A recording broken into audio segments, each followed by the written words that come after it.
Hey there, friends, and welcome back to another 3-Minute Thoughts. My name is Derek, and in the next 3 minutes, we're going to take a look at some more of the Psalms. Psalm 89, 96, 100 to 101, 105, and 132.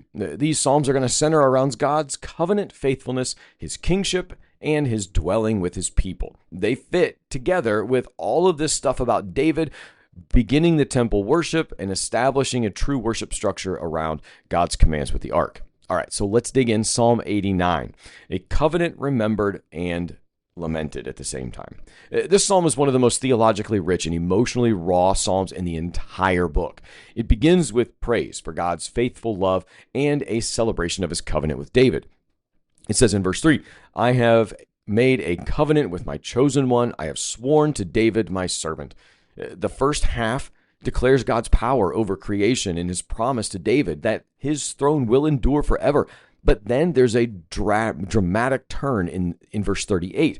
But now you have cast off and rejected. Man, that psalmist is confused and heartbroken, crying out because God seems to have abandoned His promise.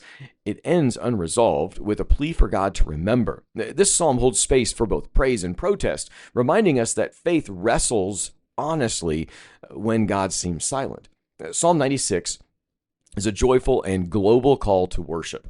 Sing to the Lord, all the earth, for great is the Lord and greatly to be praised. That's sections of verses 1 and 4. This psalm lifts our eyes to see the universal reign of God. It proclaims that the Lord is coming to judge the earth in righteousness, a cause for joy, not for fear. Trees, seas, and fields are pictured as rejoicing. Then as we move into Psalm 100, it's a brief but exuberant call for worship and gratitude. Psalm 100 pictures the temple gates flinging open as people come with thanksgiving and song.